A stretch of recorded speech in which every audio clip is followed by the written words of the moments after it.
So friends, अब हम आए हैं कोलालमपुर के ब्रिकफील्ड्स एरिया में। इसको हम लिटिल इंडिया के नाम से भी जानते हैं। ये एक इंडियन कम्युनिटी का हब है।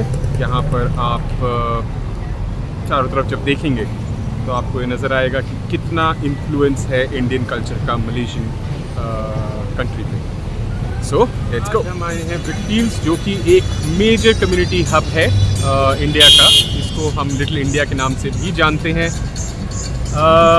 बहुत इंडियन वाइब मिलेगी आपको यहाँ पर। देख सकते हैं कि स्टोर्स हैं, सिल्क स्टोर्स हैं। Pretty south Indian culture is preserved over here. We'll take a walk down the road which is known as Little India or AKA Brickfields. Let's go. तो अगर आप साउथ इंडियन खाने का शौक़ रखते हैं और वेजिटेरियन खाने का शौक़ रखते हैं तो this is the place for you to B.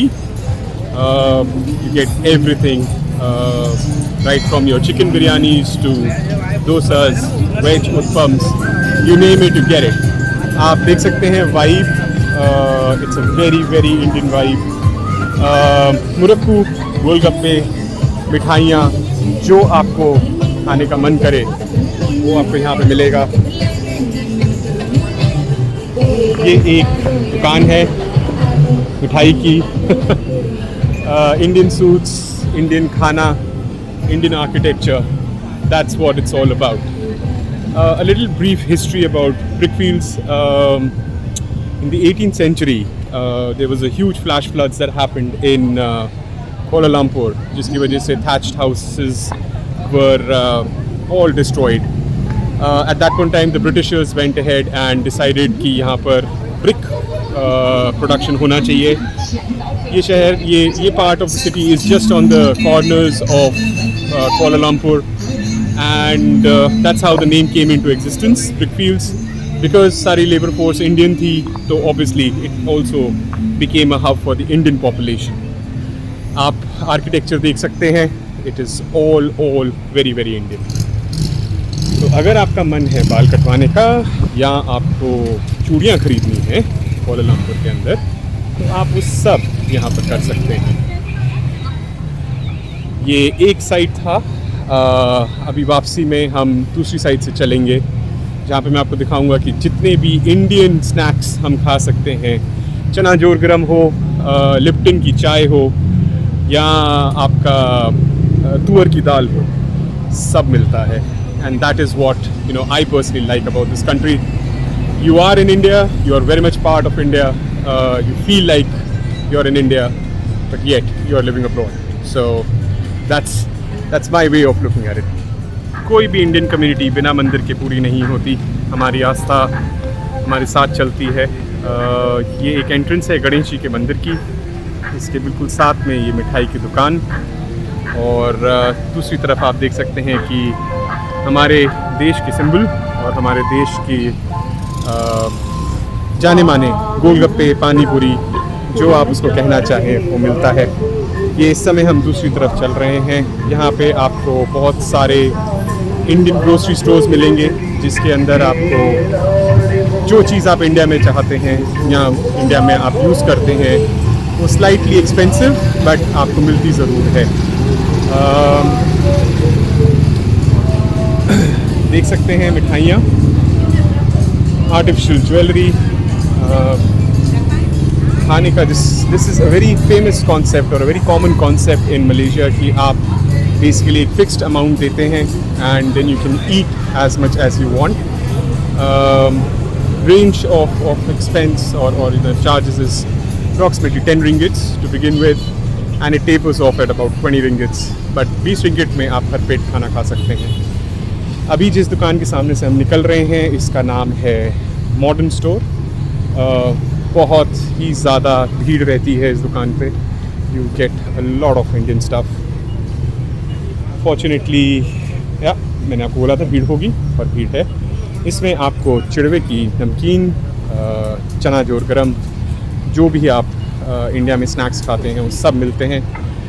The range is about 4.5 ringgits per pack depending upon which one you're picking.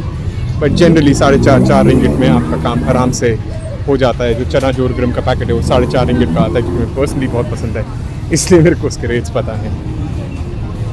Laddu, अभी मैं आपको एक आगे दुकान दिखाऊंगा, काफ़ी इंटरेस्टिंग है। उसमें आपको मिलेगा पान, बनारसी पान।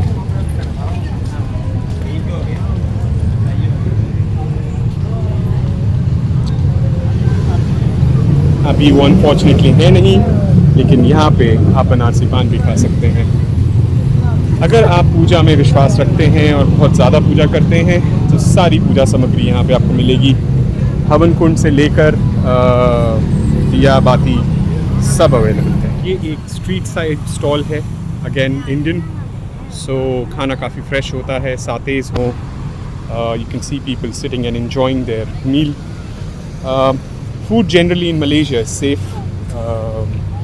ऐसा कुछ अभी तक मेरे साथ तो नहीं हुआ, काफ़ी महीनों से मैं यहाँ रह रहा हूँ। Nothing of that sort has happened. I have tried eating at quite a lot of places, but so far so good. आगे चलते हुए अगर आप मोमोज़ खाने का शौक़ रखते हैं और आपको मलेशिया में मोमोज़ खाने हैं, this is one of the places that you can check out. Yum momos नाम है, ब्रिकफील्ड्स के अंदर है, very very close to the MRT station. आगे अगर आप देखेंगे तो सरवना भवन, very very famous with Indians because of the vegetarian food. Sarvana Bhavan is one of the oldest restaurants that you will find over here. I'll just go ahead and show you that. Sarvana Bhavan.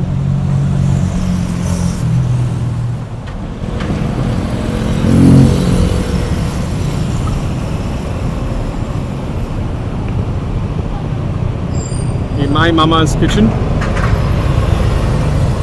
One interesting fact that you will notice about Malaysia is you will find a lot of mix between cultures. You will find a Chinese restaurant right next to an Indian restaurant and they all exist in Hut. जैसे अपने India में metro station के साथ में eateries होती हैं, same concept यहाँ पर भी। You can take a look, a lot of people eating, mixed diversity of course. It's not that कि इंडियन खाने की जगह है तो इंडियंस ही दिखेंगे। You can see a lot of people eating. Nasi goreng इसके ऊपर गाना भी आया था, but typically nasi goreng is nothing but fried rice. आप उसको चिकन में भी ले सकते हैं, वेज में भी ले सकते हैं। सो अगर आपको कुछ समझ में ना आए तो आप मलेशिया के नासी गोरिंग ज़रूर खा के ट्राई कर सकते हैं। एंड डिपेंडिंग अपॉन आपको मिर्च मसाला कितना पसंद है, अगर आपको मिर्च मसाला बहुत पसंद है तो you can ask them to hike it up, and if you want it veg you can ask them to make it veg, they will do it for you. And yeah, that is one thing that, you know, when I don't find anything to eat, that's one thing that I usually eat. So that comes, this is where the row ends, this is where our metro station is or the monorail station is, and हम वापस उसी main road पे आ गए हैं जहाँ से हमने शुरू करा था। We were on the far end of this road when we started, and now we are on the other end of the road where we are going to conclude. So this was Brickfields, very vibrant, very alive, full of lights, slow pace, कोई हबड़ दबड़ नहीं, कोई जल्दी नहीं, and that's what Malaysia is all about.